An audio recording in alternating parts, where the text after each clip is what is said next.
Nursing करने के बाद मेडिकल फील्ड्स में कुछ कोर्स करने के बाद जाना चाहते हैं यूएसए, कनाडा, ऑस्ट्रेलिया, तो आपको लोग मिलते हैं जॉब सर्च के लिए, कैसी कैसी जॉब्स आपको मिलती हैं और वहां पर आपको किस तरह से हैंडल करना चाहिए, डीएचए का प्रोसेस क्या रहता है, उसके लिए एलिजिबिलिटी क्या रहती है और कैसे वो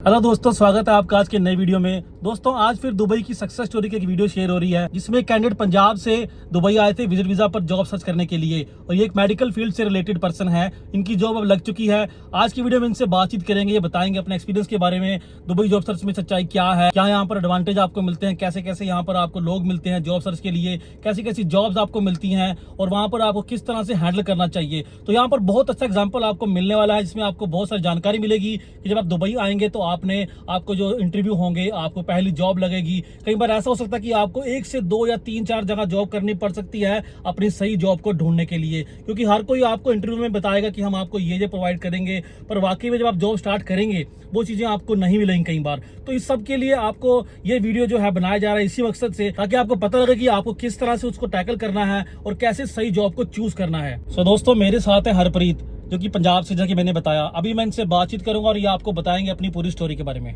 ओके डियर हरप्रीत, सबसे पहले आप देखने वालों को बताओ कि आपने क्या स्टडी की थी पंजाब में और आपका वहाँ पर जॉब एक्सपीरियंस क्या था स्टडी करने के बाद। जी, मैंने ग्रेजुएशन किया है पंजाब से। उसके बाद मेरे पास 2 साल का एक्सपीरियंस था, फिर मैंने ये अप्लाई किया था। इसमें क्या होता है, नर्सिंग के लिए हमें डीएचए का एग्ज़ाम देना पड़ता है, जो हम डायरेक्ट इंडिया से भी दे सकते हैं। उसके बाद ही हम दुबई में एज ए नर्सिंग जॉब कर सकते हैं। ओके डियर हरप्रीत, तो अब मुझे जैसे बहुत सारे लोग क्वेश्चन करते हैं जो भी ये मेडिकल रिलेटेड वीडियो देखते हैं, वो जानना चाहते हैं कि डीएचए का प्रोसेस क्या रहता है, उसके लिए एलिजिबिलिटी क्या रहती है और कैसे वो इंडिया से ही, जैसे कोई फार्मासिस्ट है, कोई नर्स है, कोई रेडियोग्राफर है, मेडिकल फील्ड से रिलेटेड है, कोई भी डॉक्टर है, एमबीबीएस है, तो वो कैसे वो डीएचए की सब जो क्वालिफिकेशन जो रहती हैं, जो डिटेल रहती हैं, कैसे उसको हासिल करें और कैसे उसको लेटर को वो अपने इंडिया रहते ही उसको अपने पास ले सकते हैं। इसके लिए पहले आपके पास ग्रेजुएशन है, अगर जीएनएम है वो भी चलती है। किसी भी मेडिकल फील्ड में आपको डीएचए का एग्जाम देना पड़ता है। उसकी फर्स्ट रिक्वायरमेंट होती है कि आपके पास 2 साल का एक्सपीरियंस होना चाहिए। उसके बाद आप पहले एग्जाम भी दे सकते हो, अपने डॉक्यूमेंट भी वेरीफाई करवा सकते हो। उसके लिए डाटा फ्लो होता है, 20 के 30 दिन का टाइम रहता है। वो पहले भी करवा सकते हो आप एग्जाम के और बाद में भी करवा सकते हो। उसके बाद एग्ज़ाम की आपको तैयारी करनी पड़ती है, पर उसके लिए वो थोड़ा टफ होता है। उसके लिए आपको कोचिंग वगैरह मिल जाती है आसानी से। पर जो डाटा फ्लो का होता है उसमें कई बार होता है कि हमारे पास एक्सपीरियंस नहीं होता, हम फेक बनवा लेते हैं, पर उसकी वेरिफिकेशन के लिए हमें करवाना पड़ता है। अगर आपके पास रियलिटी में एक्सपीरियंस है तो बेटर रहेगा। ओके हरप्रीत, आपने ये बहुत अच्छी इन्फॉर्मेशन दी है। उम्मीद करता हूँ कि जो लोग बार बार हमें क्वेश्चन करते रहते हैं कि क्या क्वालिफिकेशन चाहिए, कैसे डीएचए का लेटर वगैरह लेना है, कैसे सब प्रोसेस करना है, तो वो सब उनको पता लग जाएगा। और अब आगे बताओ कि जैसे कुछ लोग हैं, जैसे पंजाब से, हरियाणा से या दिल्ली से, अपने नॉर्थ से, और बल्कि पूरे इंडिया से कुछ लोग जो हैं वो नर्सिंग करने के बाद, मेडिकल फील्ड्स में कुछ कोर्स करने के बाद जाना चाहते हैं यूएसए, कनाडा, ऑस्ट्रेलिया।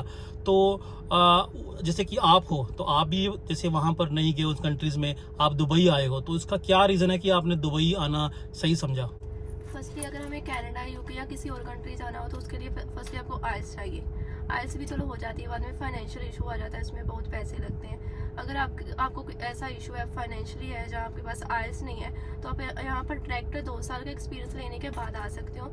अर्निंग आपकी वहाँ पर 2 साल के बाद इतनी सेविंग हो गया, आप डायरेक्ट यहाँ पर आते हो, फर्स्ट मंथ में आप 1.5 लाख तक कमा सकते हो इसमें।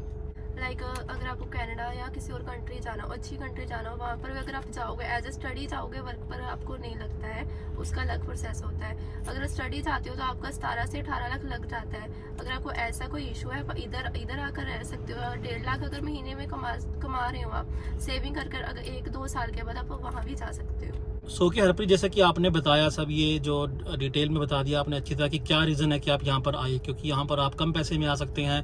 तो इसी बात जानना चाहेंगे कि यहाँ पर आकर अगर जॉब सर्च करनी है मेडिकल फील्ड से रिलेटेड या कोई और भी, तो कितना खर्चा हो जाता है इसे आने के बाद? अगर जहाँ आने का खर्चा है तो अप्रोक्सीमेट 80,000 आ जाता है, जिसमें 40,000 तक आपका वीज़ा और टिकट हो जाता है। तो वहाँ 40,000 तक आपका यहाँ का रहने का एक्सपेंसिव बेड स्पेस वगैरह आपको जैसा रहना है उस पर डिपेंड करता है। ओके हरप्रीत, थोड़ा सा आप बताओ कि दुबई में जैसे जॉब्स की बात करें, जॉब्स की डिमांड कैसी है, स्कोप कैसा है, स्पेशली जैसे कि आप मेडिकल फील्ड से हो, तो यहाँ पर मेडिकल फील्ड से रिलेटेड जॉब्स में स्कोप कैसा रहता है? अगर मेडिकल की बात करें तो मेडिकल का यहाँ पर बहुत ज़्यादा स्कोप है, बिकॉज मेडिकल की हर जगह ज़रूरत पड़ती है। अगर हम हॉस्पिटल में बात करें, हॉस्पिटल में बहुत स्टाफ की डेफिशिएंसी, अगर आप यहाँ पर आएगा, आपके पास स्किल्स है, क्वालिफिकेशन है, आपको बहुत जल्दी जॉब मिल जाएगी।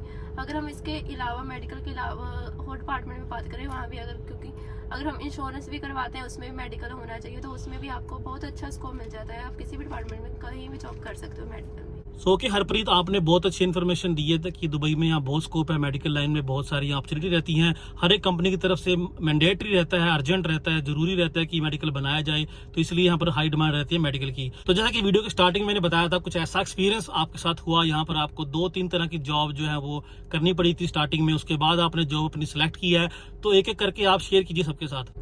जैसे कि मुझे पहले यहाँ पर जॉब मिली थी, एक क्लिनिक में मिली थी, वहाँ पर मैंने जॉब की है 15 से 20 दिन की थी, और मुझे वो मैंने छोड़ दी, क्योंकि पहले जब मैंने इंटरव्यू दी थी उनकी कंडीशन अलग थी, फिर धीरे धीरे उन्होंने कंडीशन बदल दी। पहले जैसे वीक में एक ऑफ था, फिर उन्होंने कह दिया 15 दिन बाद होगा, वो दूसरा वो वीज़ा के प्रोसेस नहीं कर रहे थे, इसलिए मैंने वो जॉब छोड़ दी। सेकेंडली मुझे एक होम केयर में ऑफर लेटर आया था, पर उसमें वर्किंग आवर्स बहुत होते हैं, वीक में एक ऑफ होता है, अच्छी सैलरी मिल जाती है, पर ज़्यादा वर्किंग आवर्स होने की वजह से मैंने वो भी नहीं की।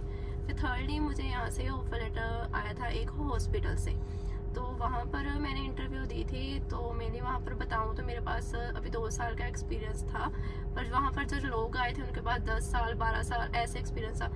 मगर मैंने ये नहीं सोचा कि मेरे पास कम एक्सपीरियंस है, मैंने वहाँ पर इंटरव्यू दी। पर अगर आपके पास स्किल्स है, नॉलेज है, तो आप इंटरव्यू, कोई भी इंटरव्यू हो, आप क्रैक कर सकते हो। ऐसा नहीं कि आपको किसी की रेफरेंस चाहिए, अगर रेफरेंस हो गया आपको तभी जॉब मिलेगी, क्योंकि अगर मेरे पास 2 साल का एक्सपीरियंस है, मुझे उसमें ही जॉब मिल गई। और जो 10 साल 12 साल के एक्सपीरियंस है, उनके पास सिर्फ पेपर का एक्सपीरियंस था, इतनी नॉलेज नहीं थी, उनको वो जॉब मिली। इसलिए आपको कहीं भी इंटरव्यू देनी है, आप कॉन्फिडेंटली होकर देनी चाहिए। आपको कोई भी जॉब होगी आपके नॉलेज के हिसाब, स्किल्स के हिसाब से मिल जाएगी। जी हाँ हरप्रीत जी, बहुत सही बात है, आपका स्किल्स कॉन्फिडेंस तो बहुत मैटर करता है, और पेपर में लिखने से कुछ नहीं होता, प्रैक्टिकल नॉलेज भी होना बहुत जरूरी है। आगे चलते आपसे जानना चाहेंगे, क्या बता सकते हैं कि जो ये तीनों जॉब्स हैं जो अलग अलग फील्ड में मेडिकल की, जैसे क्लिनिक है और आपका एक हॉस्पिटल है और जो तीसरा सेक्टर है, तीनों में अलग अलग में क्या क्या सैलरी आपको ऑफर की जा रही थी? सैलरी पैकेज हर किसी का अलग अलग होता है। अगर हम क्लिनिक में बात करें तो उसमें हमें 4 से 5 हज़ार तक ऑफर मिल जाता है। अगर हम बात करें होम केयर की, पर उसमें वर्किंग आवर्स बहुत ज़्यादा होते हैं, 12 आवर शिफ्ट होती है, आप ओवर टाइम भी कर सकते हैं, सैलरी उसमें अच्छी मिलती है। पर उसमें क्या होता है कि आपको होम केयर देनी पड़ती है, होम में जाकर उनको केयर प्रोवाइड करनी होती है। इसमें भी आपको सैलरी मिल जाती है, इसमें से 55 से आपको 6 तक मिलती है सैलरी। अगर हम बात करें हॉस्पिटल की, हॉस्पिटल में आपके सैलरी भी अच्छी होगी, आपको बेनिफिट भी बहुत होगा।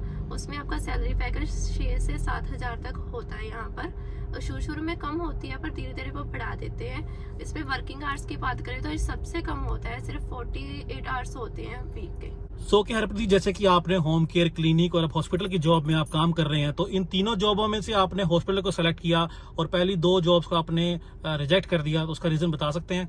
जो पहली जॉब थी मेरी क्लिनिक पर थी, उसको छोड़ने की वजह ये थी कि वो मुझे पहले ऑफ कह रहे थे 1 वीक में होगा, बाद में कह रहे 15 दिन के बाद होगा।